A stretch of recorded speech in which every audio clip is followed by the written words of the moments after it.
এপিতে এমপিভুক্ত শিক্ষকদের বেতন অধিদপ্তরের নতুন নির্দেশনা। এমপিভুক্ত শিক্ষা প্রতিষ্ঠানে আইবাস ডাবল প্লাস সফটওয়্যারে ইলেকট্রনিক্স ফান্ড ট্রান্সফারে এএফটি বেতন ভাতা দিতে শিক্ষক কর্মচারীদের মৌলিক তথ্য দিতে ইএমআইএস সেলে আপলোড কার্যক্রম শুরু হয়েছে। 28 নভেম্বর থেকে শুরু হওয়া এই কার্যক্রম 2 ডিসেম্বর পর্যন্ত চলবে। এই তথ্য 28 নভেম্বর থেকে 5 ডিসেম্বরের মধ্যে উপজেলা বা থানা মাধ্যমিক শিক্ষা কর্মকর্তা ও আঞ্চলিক পরিচালকরা যাচাই করবেন। বৃহস্পতিবার 28 নভেম্বর মাধ্যমিক উচ্চশিক্ষা অধিদপ্তরের মাউসি এক চিঠিতে এ তথ্য জানা গেছে।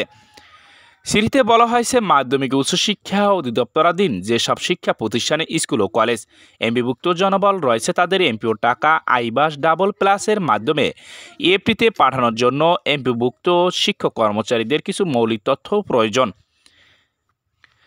সেজন্য নির্দেশনা অনুযায়ী মাধ্যমিক উচ্চশিক্ষা অধিদপ্তরের ইএমআইএস সিস্টেমে সংশ্লিষ্ট শিক্ষা প্রতিষ্ঠান প্রধানরা এমপিভুক্ত জনবলের প্রয়োজনীয় তথ্য অনলাইনে পাঠাবেন এবং চাহিত হার্ড কপি ডকুমেন্ট উপজেলা থানা মাধ্যমিক শিক্ষা কর্মকর্তা স্কুলের ক্ষেত্রে এবং আঞ্চলিক পরিচালক কলেজের ক্ষেত্রে এর কার্যালয়ে জমা দেবেন।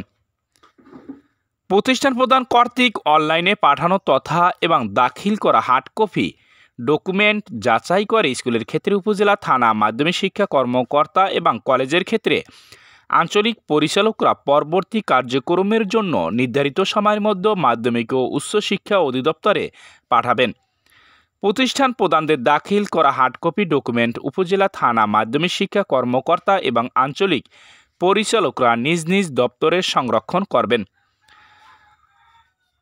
তথ্য পাঠানো ও যাচাইয়ের জন্য নির্ধারিত সময়সূচি: প্রতিষ্ঠান প্রদান অনলাইনে 2 ডিসেম্বর পর্যন্ত তথ্য পাঠাবেন ও হার্ড কপি জমা দেবেন, আর 5 ডিসেম্বর পর্যন্ত উপজেলা থানা মাধ্যমিক শিক্ষা কর্মকর্তা ও আঞ্চলিক পরিচালক তথ্য যাচাই করবেন।